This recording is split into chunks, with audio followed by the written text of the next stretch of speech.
"You're safer here, Mom. You'll thank us later." That's what my son said before closing the door and leaving me alone in that cold, white, soulless room. He didn't even look me in the eyes. My daughter-in-law cried, but didn't say a word. And in that moment, I realized. They weren't protecting me. They were discarding me. But what they didn't know is that I still had a card up my sleeve. One phone call. That's all it would take to change everything. And in the end, it would be me who decided their fate. If you've ever felt underestimated, ignored, or treated like a burden, stay with me. Because this story will show you, it's never too late to take your power back. My name is Martha Louise Spencer. I'm 68 years old. For 4 decades, I was a nurse. I spent countless nights by hospital bedsides, holding cold hands, calming racing hearts, helping mothers bring life into the world, and holding the hands of children saying goodbye to theirs. I've witnessed pain. But I've also witnessed strength. And for the longest time, I believed that being strong meant staying silent. Don't complain. Hold it together. Family comes first. You have to set an example. Those phrases, they were like invisible tattoos etched into my skin from a young age. So that's what I did. I raised my son, Brian, alone. His father left before Brian could even tie his own shoes. He never came back. Never sent a card. Never paid child support. And me? I never looked back. I cleaned hospital floors while studying at night. Took weekend shifts to keep food on the table. I turned down promotions because they came with night shifts. And I refused to miss bedtime stories or school plays. I chose a modest life because, to me, his smile was worth more than any bonus on a paycheck. When he grew up, I started fading into the background. Like so many mothers do. And I accepted it. Because they said that's how life works. When he married Jennifer, I hand-stitched the towels for their wedding. She didn't ask. But I wanted her to feel part of the family. On weekends, I cooked for them.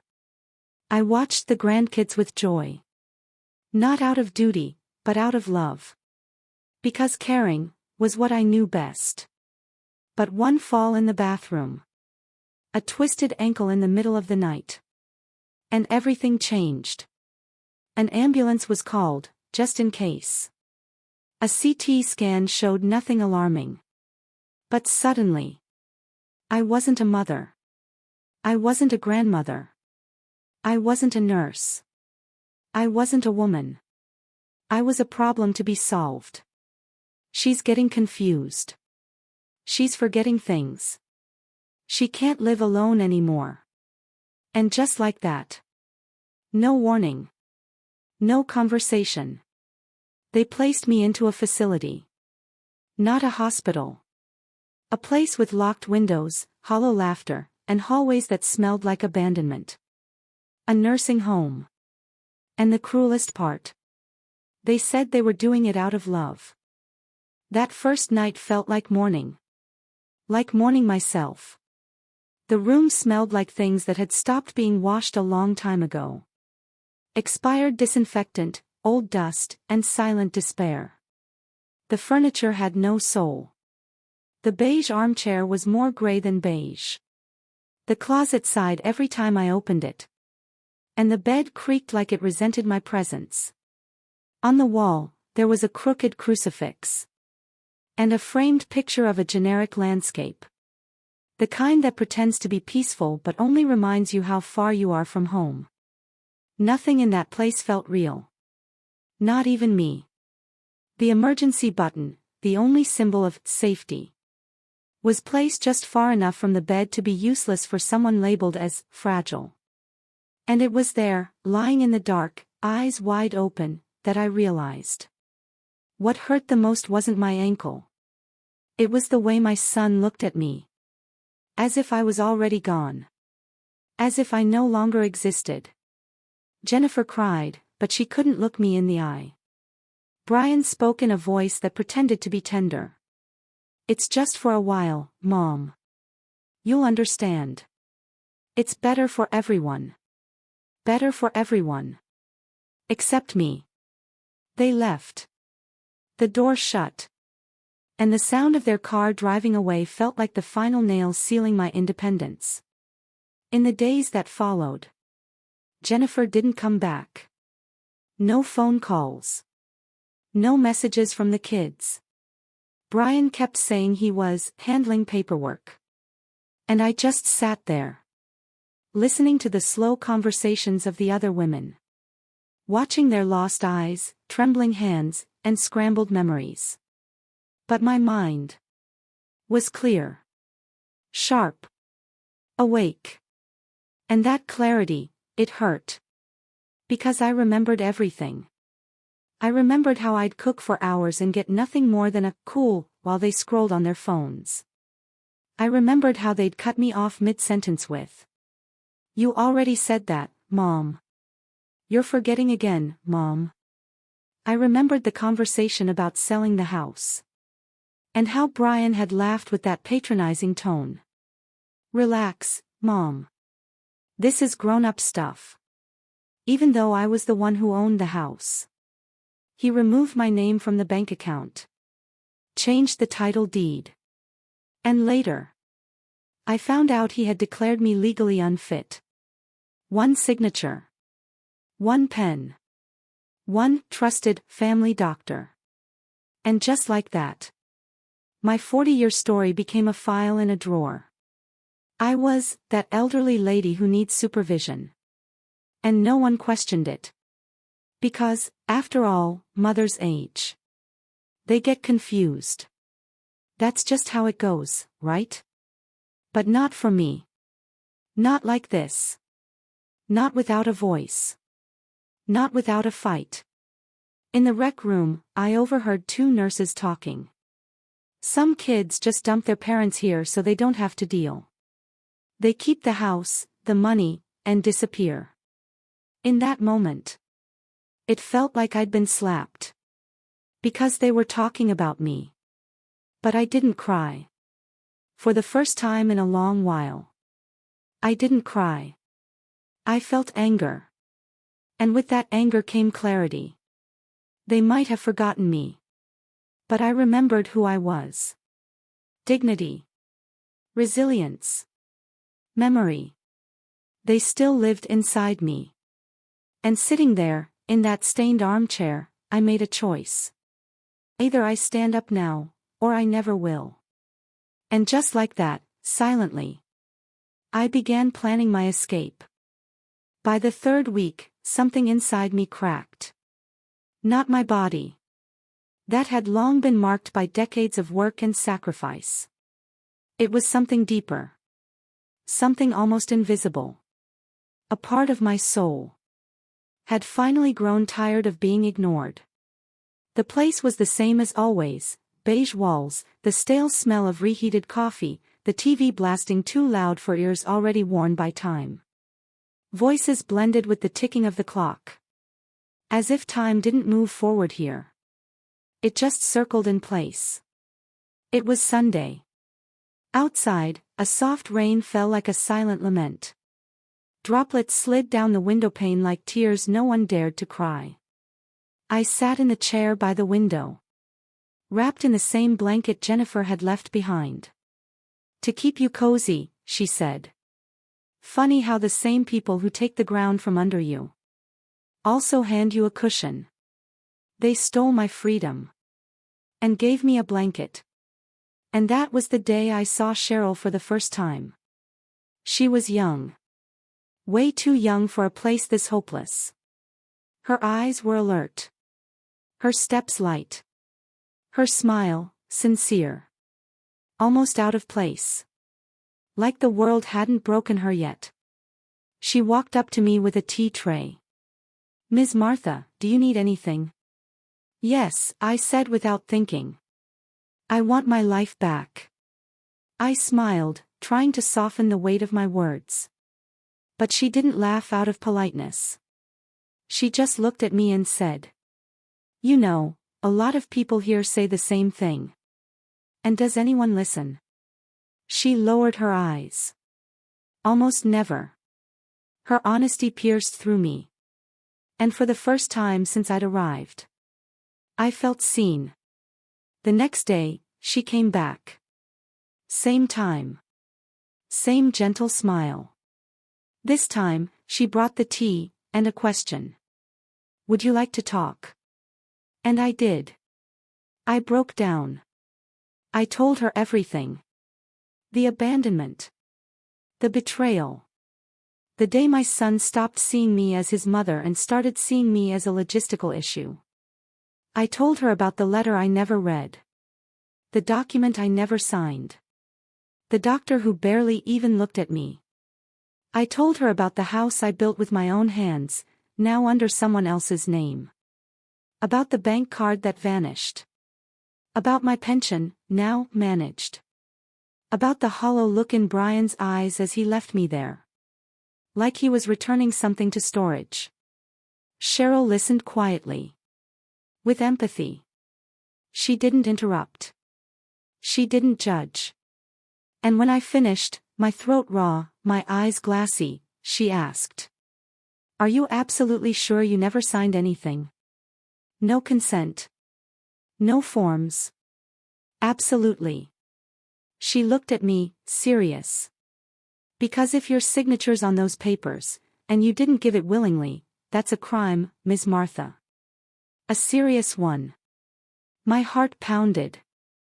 Brian's voice echoed in my mind. "It's just to make things easier, Mom. You don't need to worry about it." But I never said yes. I never knew the details. I never had a choice. "Even if it was meant to be temporary," Cheryl continued. "You were still fully aware. That matters. A lot." That night felt endless. I searched through my memories like someone looking for a lost key. I replayed every moment.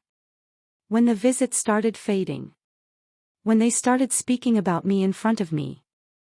Like I wasn't there. And then. I remembered. A phone call. Months before everything. Dr. Hayes. My lawyer. He had asked me on the phone, "Are you sure you want to transfer the house into Brian's name?" And I replied, "What? No. He's just updating a few documents." At the time, I thought it was a misunderstanding. Brian had said it was routine paperwork, just standard stuff. And I trusted him. But what if? The next morning, I called Cheryl. My voice was steady, but my heart was racing. "Can you help me with something?" She looked at me, hesitant. "If it's not something that puts me at risk. I just need to call my lawyer. That's all." She paused. Looked around. Then exhaled. "I can't get involved officially. But I can lend you my phone, if you want to do it yourself." And just like that. With that simple device in my hands. Something inside me sparked. I was no longer a patient. I was Martha Louise Spencer. Nurse. Mother.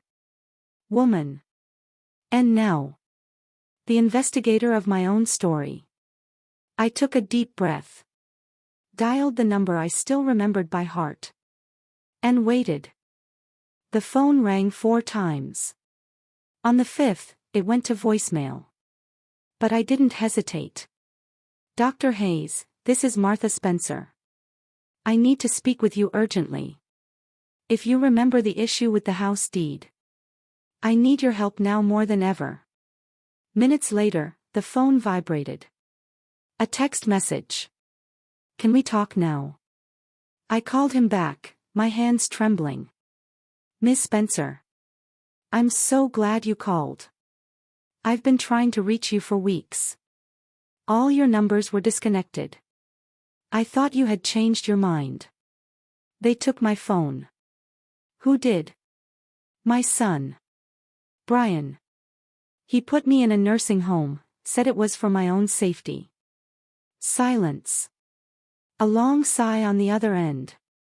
Miss Spencer. I'm sorry, but something is very wrong here. And then he said the sentence that flipped my world upside down. The signature on the house documents matches a power of attorney submitted by Brian. But it was done digitally. No witnesses. No in-person meeting. I felt the ground shift beneath me. I never signed anything. Then this could be forgery, financial abuse, possibly even grounds for criminal charges if he's accessed your retirement funds. He has. He's been using them. Then we need to gather documentation. But first, you need to get out of that place. You have to be somewhere safe, where you can speak for yourself. And then came the question.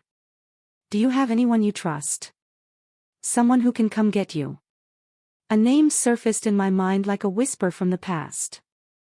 Lucia. My sister. We had fought years ago. Over nonsense, really. Harsh words at a funeral full of grief. She never forgave me. Or maybe, she never had the chance to try. But still. Lucia was fair. She was strong. She had always been just. That night, with my heart pounding and hope trembling in my chest, I asked Cheryl once more. Can you take me to a landline? Who are you calling? Someone who might be able to get me out of here. She nodded. And led me to the admin office, where a dusty phone still hung on the wall. I dialed. 1 ring. 2. 3. Hello. The voice was older. Roughened by time. But unmistakable. I froze. Lucia, it's me. A pause. Long. Like a silent scream. Martha. They put me in a nursing home. No warning. Said it was for my safety. But they took my house. My money. My voice. I need you.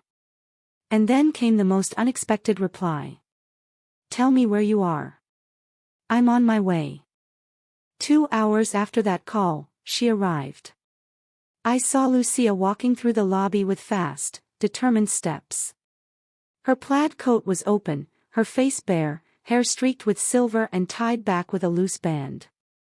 She looked thinner than I remembered. But her eyes. Those eyes hadn't changed. Sharp. Steady. A little tough. But above all, fair. Martha. It's me. For a moment, I hesitated. Afraid of seeing disappointment in her eyes. Afraid she'd say, I told you so. But she didn't. Lucia looked at me for a long time. And her eyes filled with tears. I'm sorry. For everything. My throat tightened. But all I could say was. We'll talk about that later. Right now. I need to get out of here.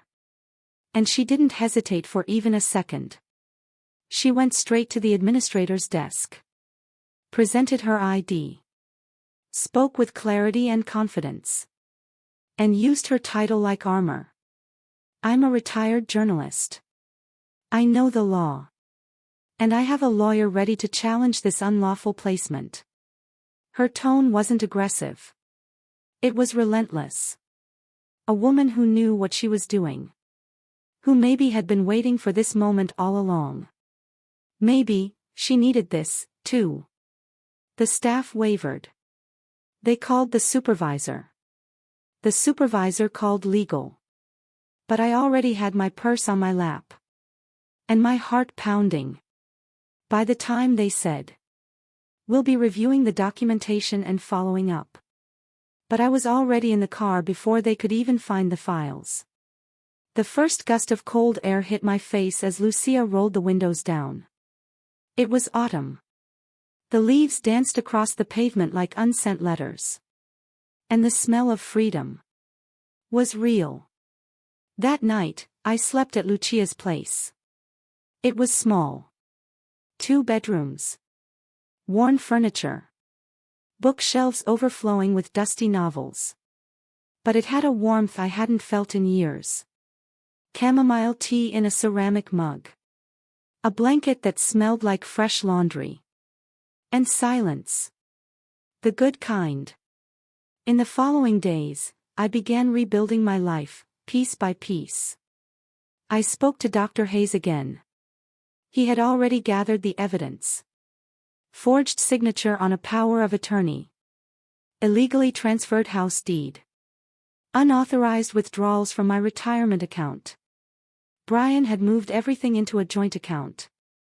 He claimed it was to manage the nursing home expenses. My blood boiled. But Lucia held my hand and said, "You're not breaking now. You're fighting. And I'm fighting with you." And I did fight. I bought a new phone. Reactivated my bank account with the lawyer's help. Regained access to my email. Updated my info with Revenue Canada. I pieced together my identity. One document at a time.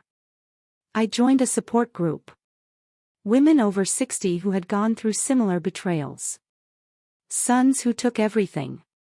Husbands who vanished with their pensions. Doctors who signed off on lies. And there. I realized something. I had never been alone. One woman said, "When they call us confused, what they really mean is useless." That hit me like a brick. Because it was true.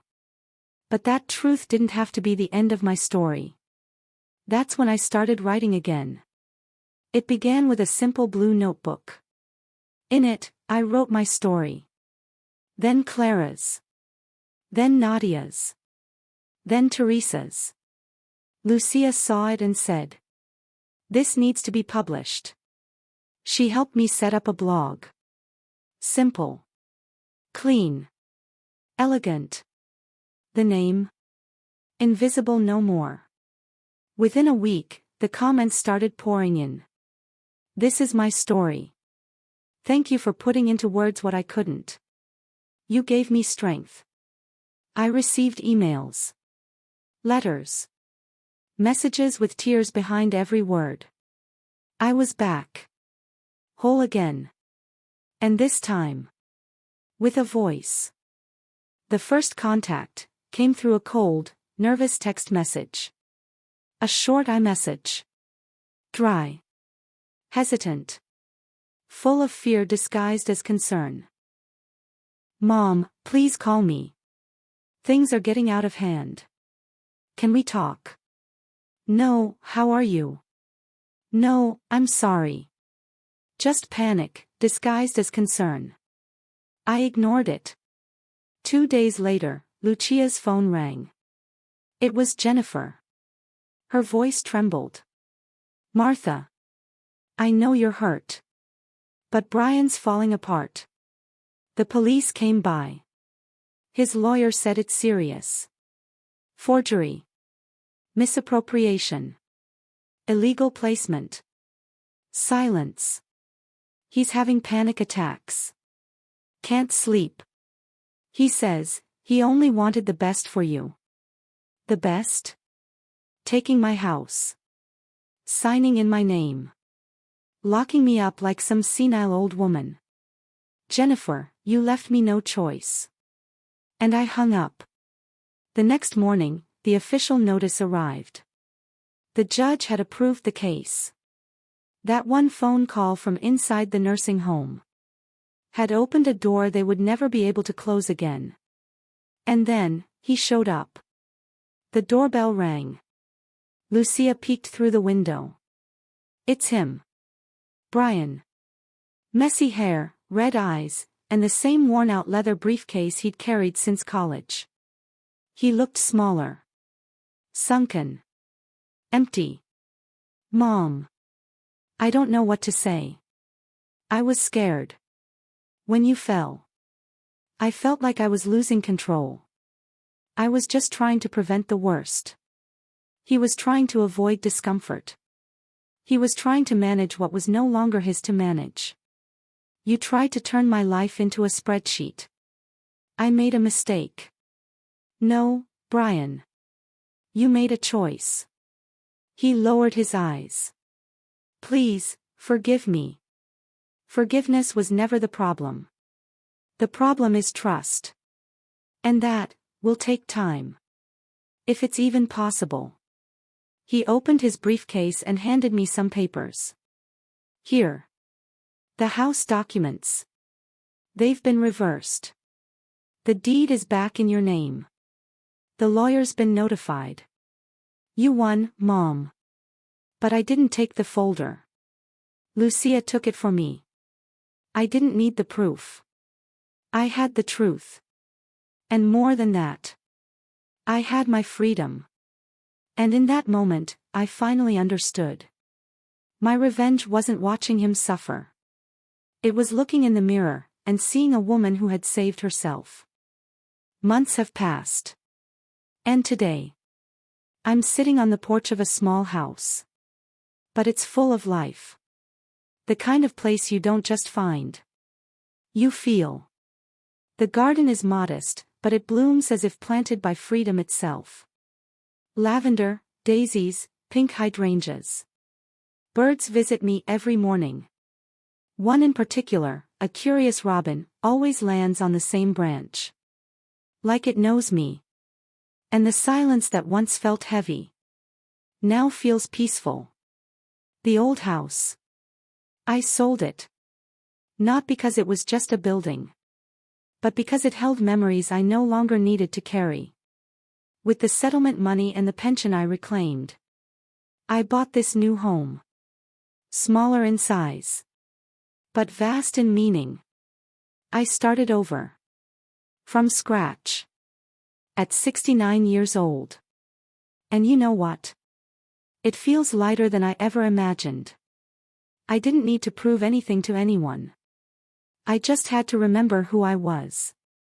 Before they convinced me I was no longer anything. Brian was judged. I didn't take it to criminal court. Not because he didn't deserve it. But because I didn't want to waste my energy on revenge. I wanted to spend it on me. We reached a legal agreement. He lost guardianship. He lost the rights over my name, my story, my life. But most importantly, he lost the power to silence me. And that, more than any sentence, was justice. Jennifer wrote me a long email. Full of regrets. And confessions. She said she never had the courage to face me. That she felt guilty for staying quiet. That she followed Brian's orders to keep the peace. I read every word. And then I closed the email. I didn't reply. Not out of pride. Not out of anger. But because now I get to choose who enters my life. And for the first time in decades, I get to choose. I write every day now. The blog, Invisible No More, has taken on a life of its own. It's become a bi-weekly column in an online magazine for mature women. Messages pour in from around the world. Women in their 50s, 60s, 70s, even 85. Telling their stories. Women erased by their children. Silenced by husbands. Mocked by society. Some are still living through it. Others have already broken free. But they all have one thing in common. They were silenced. And now, they're awakening. And that, for me, is worth more than any courtroom victory. Today, I have heavy checkmark peace. Heavy checkmark a voice. Heavy checkmark myself. And if you, listening to this story now, have ever felt invisible, forgotten, pushed aside, hear me when I say this with all the love in the world. You are not invisible. You are not weak. And it is never too late to start again. It doesn't matter if you're 40, 60, or 80. Freedom has no expiration date. And dignity has no age. If this story touched your heart, if you've ever felt like your voice didn't matter, that your pain was too small, or that your time had passed, let me tell you, you're not alone. Tell me in the comments. What part of this story moved you the most? Do you want to hear more stories like this? Stories of strength, resilience, and new beginnings. Subscribe to the channel. Hit the bell icon. And join our community of women who refuse to be silenced. And if this story could touch someone you love, share it. It might be the awakening someone needs today. Until next time. Remember this. You are not invisible. You are powerful. And your story matters.